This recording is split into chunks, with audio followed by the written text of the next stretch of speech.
Hello and welcome back to the Pop Culture Powerhouses. This Mm. week we have got one that I wrote about weeks ago and I've just been holding off on it. So I don't think the people were ready. Oh, I don't think okay. you're ready. I don't think I'm ready. Because when I think of supervillains, these are the first two names that come to mind. We have got the Clown Prince of Crime, the Joker, versus Gobby, Man Purse, Green Goblin himself. Oh my god, does it get more elite? I the mean, the the superstar villain of the two biggest superheroes in the world. yeah, this is the two rivals of their respective heroes. Like, Yeah. The batshit crazy weird outfit wearing head asses that our favourite heroes go up against. yeah, Crazy. As always, we've got our six categories to help us get through. we do. We have got iconicness, individuality, quality of adaptations, legacy, relatability, and personal preference. Crazy. Do you want to start us off with your thoughts on iconicness, Sorry. Well, I mean, we've essentially already touched on it there that they are both like the most iconic villains for each franchise, really. When you think of the two main heroes, these are their arch enemies on both sides. Some would say probably two sides of the same coin for each franchise.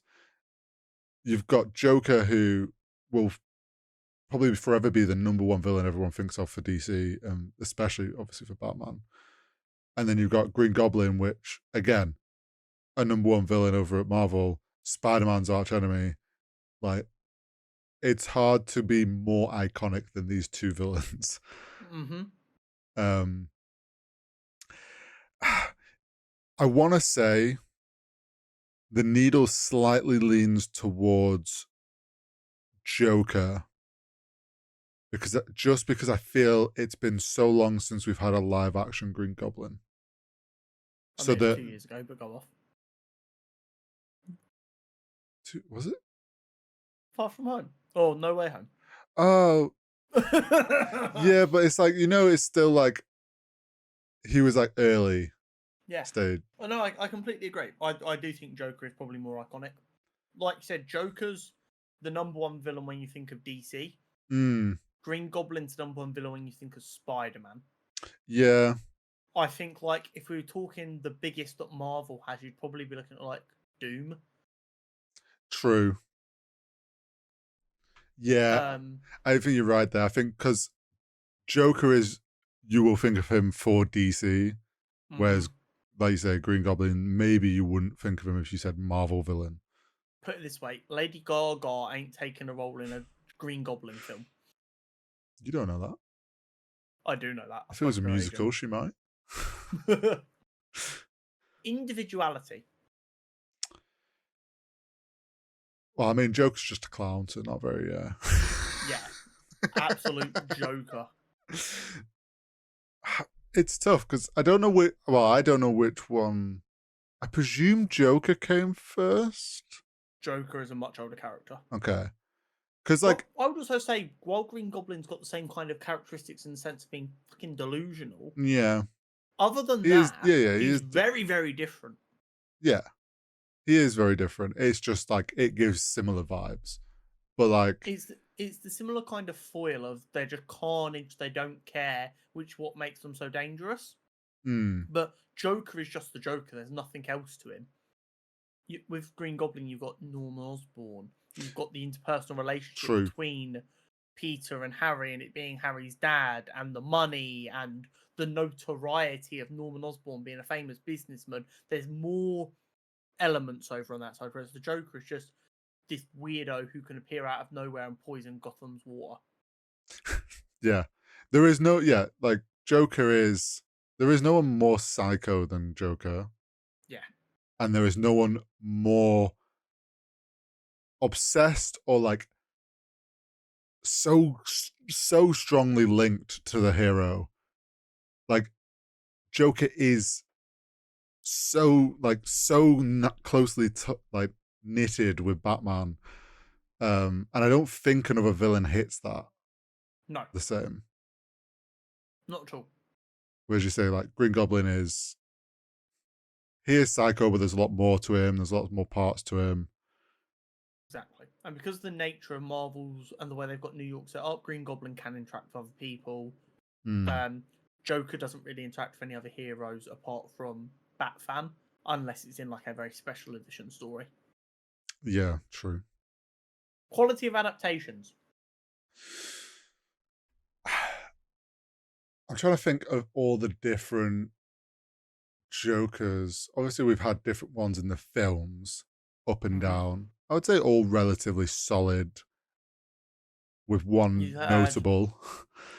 You've got Jack Nicholson, Heath Ledger, Joaquin Phoenix, Jared Leto. True. Forgot You've about got that one. Mark Hamill, Cesar Romero. Some just Yeah, stunning the actors. animated adaptations have been amazing for Joker. I'd even say in the games as well, in the Arkham games. Mark Hamill and Kevin Conroy are Mm, Batman and Joker. yeah. They are. They always will be. God rest Kevin Conroy's soul. I want to say where Green Goblin, obviously we had him in. Willem Dafoe. Yeah. That's a skit from a show that I've not seen in a long time, and I couldn't tell you what it's from. I don't feel like Green Goblin's been used as much. Obviously, I presume he was in the animated show. Mm-hmm. I don't know if he was in like as much as Joker probably was in. No. I would say Spider-Man overall has more A-tier villains, and as a result, Green Goblin gets less screen time than a Joker does, but is more important. I think the quality of adaptations for Green Goblin are always very consistent, and they are consistently good. Yeah. What you get with Joker is a wider variety of stylings, which the Joker does allow. But because of that, you do get the absolute one boon of a decision in Jared Leto. But I would say, other than that, it is very solid, and you do have more to go with. And there is a Joker for everyone. Yeah. Like, even if you look at like the big three in Joaquin Phoenix, Heath Ledger, Jack Nicholson, Big Four, and Mark Hamill, they are all so obviously the Joker. Yes. But they are all so uniquely themselves at the same time. Yes. And that's why I think the Joker does so well in iconicness. Yeah, that's true.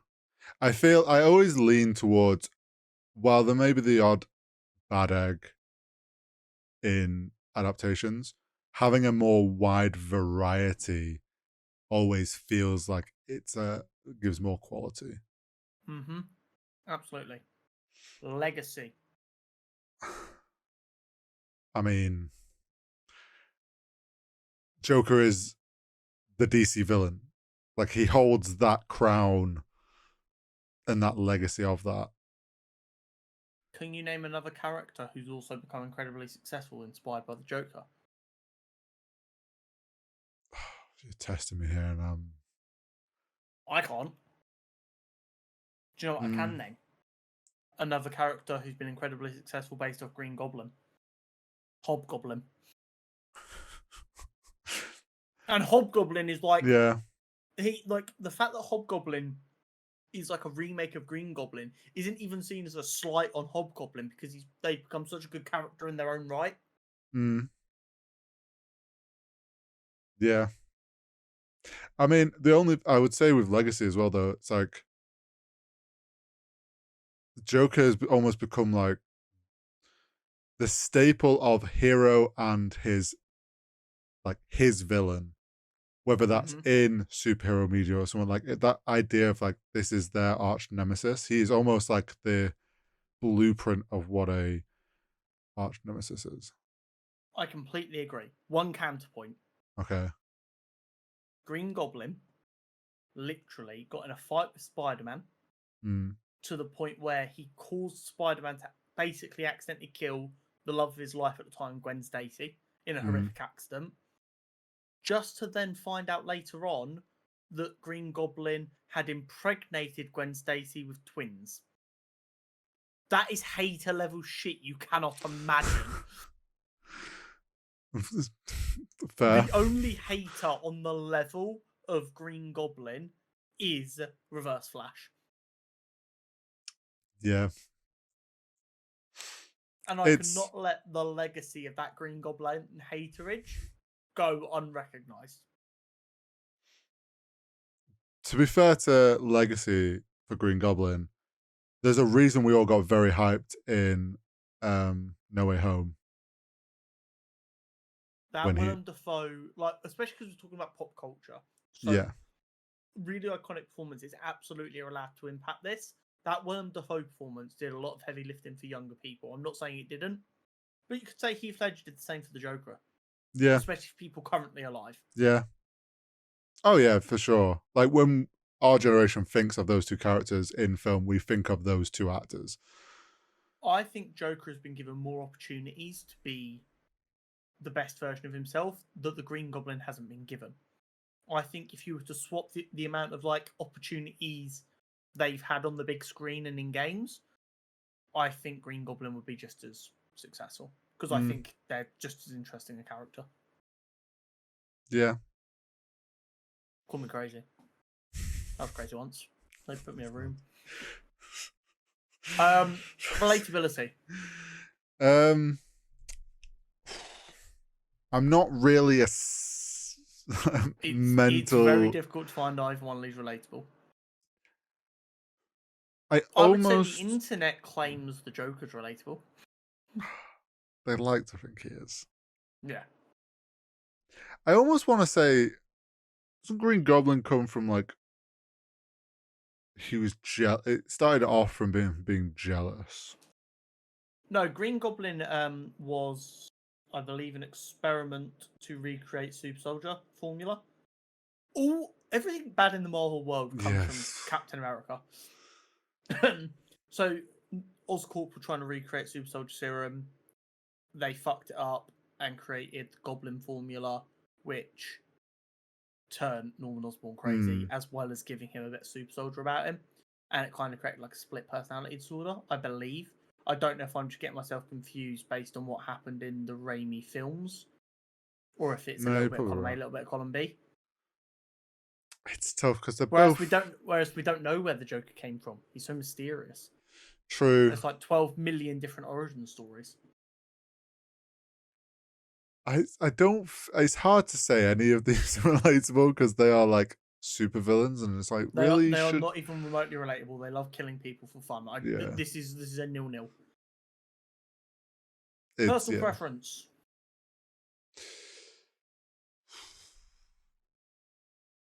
I have to. You're acting like this is a hard choice. I know you have a very obvious favorite.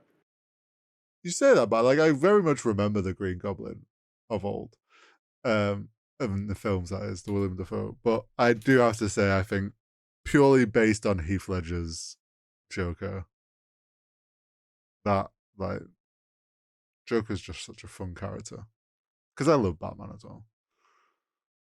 I am going to choose Joker because he has had so many good adaptations, and he's one of few comic book characters I feel like has been done in really different ways and always landed, other than Jared Leto, but I think that's more Jared Leto's fault than the characterization. Whereas while Green Goblin with Willem Dafoe cooked and he's cool in animated series, he's always portrayed in quite a similar way, and he's not had as many live action opportunities. So I think he would be my favorite given the same opportunities the Joker's had, but I don't think I can, in good faith, make him my favorite with the information as it is. Yeah, I get what you mean. Joker's just tricky though. Yeah, it's definitely. Maybe I should have put Doom up against the Joker. I think it's also come down to a bit of kind of what era you grew up, because I feel like the generation that missed like the Raimi Spider-Man probably don't really care that much for Green Goblin. But Joker's stuck, like been able, that Heath Ledger Joker's kind of stuck around for so long because it always gets like every new Joker's compared to them or whatnot. Like, I feel like that has swung certain generations. I completely agree. Let's tot up these scores and see where we're at. Iconicness. Joker. Yeah, I want to say Joker, partly because he's also sort like a bit older. Individuality. I want to lean Joker, just So because, like you say, there's a I would hobgoblin. say, yeah, but that's a legacy thing. Yeah, I suppose. I would say Green Goblin's quite a unique villain Hmm. and individual in the sense that he's very much his own. Whereas Joker is kind of a symptom of comics at the time where they're like, right, we'll design a thing and say a slightly different thing as his name. Like your Doctor Freeze and Doctor Yeah. Octopus and Clayface and stuff like that. Yeah. I'd be more inclined to put this as a draw because I think they are both Yeah. incredibly unique and individual characters. I'm okay with doing a draw. Quality of adaptations. I I lean think we Joker. we have to go Joker, don't we? Just because the sheer volume of really good adaptations. Yeah, and in varied styles and whatnot. Yes, there's been one bad one, but overall, generally very good. Mm-hmm. And as we said, there's a style of Joker adaptation for everyone. Yeah, exactly. Legacy. I don't think we can give this to Green Goblin, despite my brilliant point about Hobgoblin.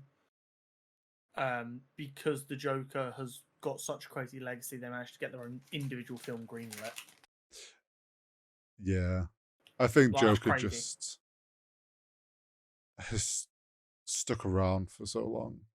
And in everyone's minds quite like vividly. Relatability. I Draw. mean, draw because we don't relate to them. We are not murderous psychopaths. Shocking, I know. Personal preference? Joker for me. Yeah, I'd have to agree, I think.